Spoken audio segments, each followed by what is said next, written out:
Welcome back नाज़रीन। Call centre एक ऐसा सेटअप है जहां क्लाइंट्स, कस्टमर्स, कंज्यूमर्स को कॉल्स की जाती हैं या क्लाइंट, कस्टमर या कंज्यूमर्स कॉल करता है, और एक तीसरी नौयत का जो कॉल सेंटर होता है जिसको ऑटोमेटेड कॉल सेंटर कहते हैं, जहां पर जब कोई कॉल करता है तो उसकी बात किसी इंसान से नहीं बल्कि वहां मशीन की रिकॉर्डिंग पड़ी होती है जिससे बात होती है, जिसमें मुख्तलिफ ऑप्शंस दस्तियाब होती हैं। उनको मुंतखब करने से उन्हें मुख्तलिफ नौयत की खिदमात मिलती हैं। कॉल सेंटर मुख्तलिफ काम करते हैं। सर्विस कॉल सेंटर जहां सार्फिन को खिदमात की फराहमी दी जाती है, सेल्स सेंटर जहां सेल्स होती हैं। जो सर्विस कॉल सेंटर्स में हैं वो बड़ी कंपनियां जो हैं वो खुद बनाती हैं, जो कि उन्होंने अपने कस्टमर्स की तसल्ली और उनको बरकरार रखने के लिए बनाए होते हैं।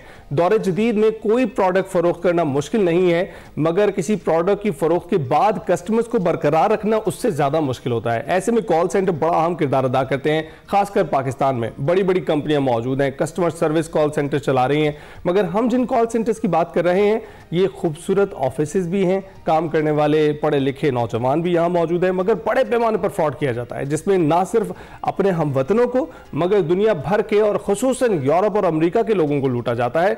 इस 12 ट्रिलियन स्कैम, जो 12 ट्रिलियन डॉलर है, उसके स्कैम के हवाले से बात करेंगे गुज़िश्ता दिनों इस अहम तरीन इशू को हाईलाइट करने वाले एंकर पर्सन सैयद मुज़म्मिल शाह से, जो कि इस वक्त हमारे साथ मौजूद हैं। Thank you so much Muzammil for joining us. Pakistan में अगर हम बात करें तो कॉल सेंटर्स की भरमार है और हज़ारों नौजवान हमारे इससे मुंसलिक हैं। आप सबसे पहले तो ये बताइएगा कि इस काम को आप कैसे देखते हैं, दूसरा ये कि किस किस्म का और कितना बड़ा स्कैम है। सबसे पहले तो थैंक्स फॉर हैविंग मी। देखें, इसमें जो इंडस्ट्री है इसको समझना बहुत ज़रूरी है नौजवानों के लिए। उसकी वजह यह है कि बहुत से लोग इसी स्कैम का शिकार हो जाते हैं। मैंने रिसेंटली सोशल मीडिया पर इसी हवाले से बात भी की और बहुत अच्छा है कि आपने भी इस टॉपिक को उठाया है।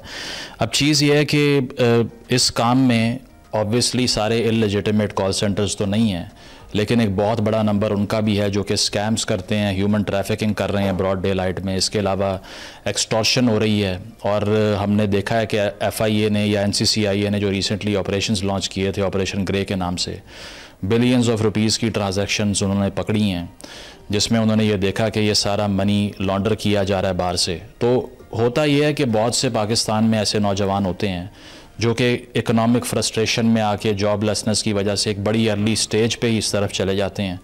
और लॉस क्या होता है कि उनको पता नहीं है कि जिस जगह पर वो काम कर रहे हैं वो एक स्कैमिंग सेंटर है पूरा, जहाँ पर कोई रजिस्टर्ड किस्म की एक्टिविटी नहीं हो रही, और जब बाद में क्रैकडाउन्स होते हैं तो वो भी उस शिकंजे में आ जाते हैं। बहुत से लोगों को बाहर ले जाया जाता है, मलेशिया में या कंबोडिया में, बाकी जगहों पे, और वहाँ जाके ट्रैप कर लेते हैं। तो इसीलिए ऐसा नहीं है कि इस पूरी इंडस्ट्री को ही हम कोई बैन करने की बात करें, लेकिन एटलीस्ट इसकी लीगैलिटी को देखने के लिए हमें इसको रेगुलेट करना बहुत ज़रूरी है। और ख़ास तौर पे जो बच्चे जा रहे हैं इस ट्रैप में फंस रहे हैं, उनको ये अवेयरनेस होना बहुत ज़रूरी है कि उनके साथ स्कैम भी हो सकता है और चंद पैसों के लिए उनकी ज़िंदगी भी खतरे में डाल। तो मुज़म्मिल, कॉल सेंटर जॉब जो है नई नस्ल के लिए बड़ी चार्मिंग सी जॉब है। रात भर जागना होता है, दिन भर सोना होता है। तो इस रूटीन को कैसे देखते हैं आप, और इस फील्ड की नौजवान नस्ल पर किस तरह से असरात पड़ रहे हैं?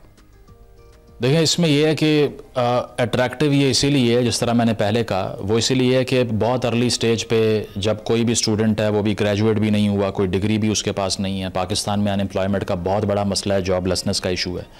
तो जब वो ये देखता है कि इससे पहले कि मैं अपनी स्पेशलाइज्ड एजुकेशन मुकम्मल करूँगा, फिर मैं इंटर्नशिप्स करूँगा, उसके बाद में मैं ग्रेजुअली जाके सैलरी इंक्रीमेंट्स लगेंगे और कोई मीडियन इनकम की तरफ जाऊँगा, तो क्यों ना बहुत पहले एक ईजी वे, एक शॉर्टकट ले लिया जाए। अब उसमें वो इम्पर्सोनेशन भी कराते हैं, यानी कि आइडेंटिटी फेक करते हैं, लोगों से पैसे लूटते हैं। मेडिकल बिलिंग की एक पूरी इंडस्ट्री है। फेक कॉल्स जो हैं वो अरबों की तादाद में दुनिया भर के सारिफिन को की जाती हैं। तो ये वो सब इसीलिए सिखा देते हैं कि वो इजी मनी होता है और शॉर्टकट के ज़रिए वो पैसे तो आप कमाना शुरू कर देते हैं, लेकिन दो किस्म के नुकसान होते हैं। पहला ये कि ये जो इनकम आपकी है ये इललेजिट है, तो ये नहीं पता कि आपके ख़िलाफ़ कभी भी मुकदमात हो सकते हैं।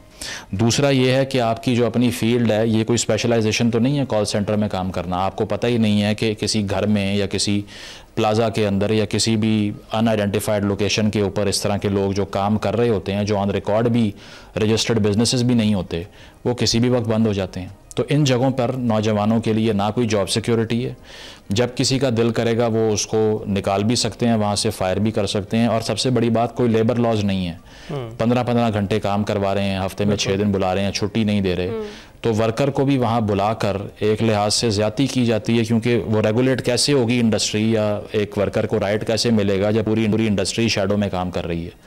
تو اسی لیے بہت ضروری ہے کہ کوشن کیا جائے لوگوں کو کہ یہ ایزی منی کی طرف نہ جائیں، اور جو چیز آپ اپنے لیے خود بلڈ کریں گے جو لانگ ٹرم ہوگی وہ ہمیشہ ہارڈ وے سے ہی مل سکتی ہے آپ کو. اچھا مزمل، لائٹر نوٹ ایک میتھ بھی ہے، اکثر نوجوان اس جاب کو لے کر، یہ کال سینٹر کی جاب کو لے کر کہتے ہیں کہ کال سینٹر پر جاب کرنے سے انگلش بولنی آ جاتی ہے، اس میتھ کو کیسے دیکھتے ہیں آپ؟ اچھا، اس پہ انگلش بولنے کے حوالے سے تو یہ میتھ ہے ہی، لیکن مسئلہ امپرسونیشن کا ہے. سوشل میڈیا پہ بہت بڑی ایک تعداد ہے ان ویڈیوز کی جس میں آپ دیکھ سکتے ہیں کہ کوئی بھی رینڈم کال سینٹر کا امپلائی وہ کسی اور کی آئیڈینٹی کا استعمال کر رہا ہے. اب کسی نے یورپ میں اسکیمنگ سینٹر کھولا ہوا ہے، کوئی آسٹریلینز کو اسکیم کر رہا ہے، کوئی امریکہ میں کام کر رہا ہے، اور یہ 3 شفٹس میں کام ہو رہا ہے، نائٹ شفٹ ہے، مارننگ ہے، مڈ شفٹ ہے. تو انگریزی بے شک آپ کی ٹھیک ہو جائے لیکن ایتھیکل اس کو کہہ نہیں سکتے. اس کی وجہ یہ ہے کہ یا تو آپ دوسرے کو بتا رہے ہوں کہ میں اس ملک میں بیٹھ کے یہ انسان، یہ میری آئیڈینٹی ہے اور میں یہ پروڈکٹ بیچ رہا ہوں، لیکن جب آپ فیک ایکسنٹ بنا کے اور اس کے علاوہ امپرسونیٹ کر رہے ہو اپنے آپ کو، اپنی آئیڈینٹی کو ہی آپ چھپا رہے ہو، ایک شیڈو آئیڈینٹی کے حوالے سے کام کر رہے ہو، تو یہ ایتھیکل پریکٹس تو نہیں ہو سکتی. اسی لیے بہت سے اسکیمرز پکڑے بھی جاتے ہیں، CCTVs ہیک کر لیتے ہیں اور اس کے بعد میں ان کو ایکسپوز کیا جاتا ہے، سوشل میڈیا پہ ان کی شیمنگ ہوتی ہے. اور پورے ممالک کی انڈسٹری، جس طرح میں نے کمبوڈیا کا نام لیا، ہندوستان میں دنیا میں آئی گیس ٹاپ 3 سے 4 اگر کاؤنٹ کریں تو سب سے زیادہ اسکیم جو کال سینٹر کے نام پہ ہوتا ہے وہ انڈیا کر رہا ہے. اور اربوں ڈالر امریکہ کی اکانومی کو بھی لاسز ہوئے ہیں انڈیا کی وجہ سے، اور گلوبلی اگر دیکھا جائے تو $12 ٹریلین کا نقصان ہوتا ہے. اب یہ نمبر چھوٹا نہیں ہے، کچھ لوگ یہ سمجھیں گے کہ شاید یہ غلط نمبر میں کوٹ کر رہا ہوں، وہ کراس چیک کر سکتے ہیں اس کو، کہ دنیا میں جو معاشی طور پہ لاسز ہوتے ہیں دنیا بھر کی اکانومی کو ان کال سینٹرز کی وجہ سے. یہ جو آپ سے ڈیٹا لے کے، جس کو فشنگ سکیمز کہتے ہیں، کہ آپ کو ایک میسج آئے گا رینڈملی، آپ اپنا ساری انفارمیشن، بینک اکاؤنٹس ان سے شیئر کر لیں گے، وہ پیسے نکال لیں گے اس میں سے. تو اس کی مد میں کوئی $12 کھرب کا نقصان پہنچاتی ہے دنیا بھر کی انڈسٹری. اور کمبوڈیا کی طرح کے ممالک یا بہت سے ایسے کنٹریز ایسے ہیں جن کی پوری معیشت ہی کال سینٹر چلا رہے ہیں. تو اسی لیے انگریزی تو بہت چھوٹا ایک فیسٹ ہے اس سارے معاملے کا، لیکن اس کی آڑ میں جو سب کچھ ہو رہا ہے اس کو دیکھنا چاہیے. یہ تو بالکل بات درست ہے مزمل، کہ نہ صرف باہر بلکہ اپنے ہم وطنوں کو بھی جو فشنگ لنکس بھیجے جاتے ہیں، کالز کی جاتی ہیں. آخر میں آپ نوجوانوں کو کیا پیغام دینا چاہیں گے کہ موجودہ سخت دور میں جہاں روزگار ایک بہت بڑا مسئلہ بن گیا ہے، نوجوان اپنا فوکس کن سکلز پر رکھیں؟ لیکن لاسٹلی یہی ہے کہ سب سے بڑی بات یہ ہے کہ لانگ ٹرم چلنے والا آپ کا سکل وہی ہے جو آپ گریجولی ڈیولپ کریں گے. کال سینٹر میں کام کرنا کوئی سکل نہیں ہوتا، اس میں صرف اور صرف آپ کو سکیمنگ سکھائی جاتی ہے 70% آف دا ٹائمز. میں یہ نہیں کہہ رہا کہ سب کے سب ایک صف میں کھڑے ہوئے ہیں، کیونکہ ہم نے مشکل کو اجاگر کرنا ہے، جو چیز غلط ہو رہی ہے اس پر بات کرنی ہے تاکہ اویئر کر سکیں ان لوگوں کو جو کہ اس شکنجے میں پھنس جاتے ہیں. بہت سے لوگوں کو ویزاز مل جاتے ہیں، ان کو باہر لے جاتے ہیں، وہاں جا کے پتہ چلتا ہے کہ ادھر ان کو ایک کمرے میں بند کر دیا ہے 4x4 کے، اور انہیں کہہ رہے ہیں کہ جی آپ ہمارے لیے یہ فشنگ سکیم کریں، یہ سکیم کریں، وہ سکیم کریں، ورنہ آپ گھر نہیں جا سکتے. بہت سے کیسز ہیں کہ باہر کی جو انٹیلیجنس ایجنسیز ہیں انہوں نے ان لوگوں کو ریکور کروا کے واپس رپورٹ کیا. تو نوجوانوں کے لیے جس طرح آپ نے سوال کیا کہ پھر کیا پیغام ہو سکتا ہے، وہ یہی ہے کہ جو اپنا سکل ہے اس پر کام کریں، اور وہ لانگ ٹرم ایک آپ کو بینیفٹ دینے والی چیز ہوتی ہے. اگر آپ بہت جلدی ایک ہینڈسم انکم کے پیچھے بھاگیں گے وہ سسٹینیبل نہیں ہوتی، وہ لمبے عرصے تک آپ کو سپورٹ نہیں کر سکتی. تو جو تھریٹ یہاں پر انوالوڈ ہے وہ اپنی جگہ، لیکن یہ کوئی سکل نہیں ہے کہ آپ ایک کال سینٹر میں کام کر کے بغیر کسی حقوق اور جاب سیکیورٹی کے دن رات ایک کر دیں صرف اس انکم کے لیے جس کا معلوم نہیں ہے کل آئے گی پرسوں نہیں آئے گی.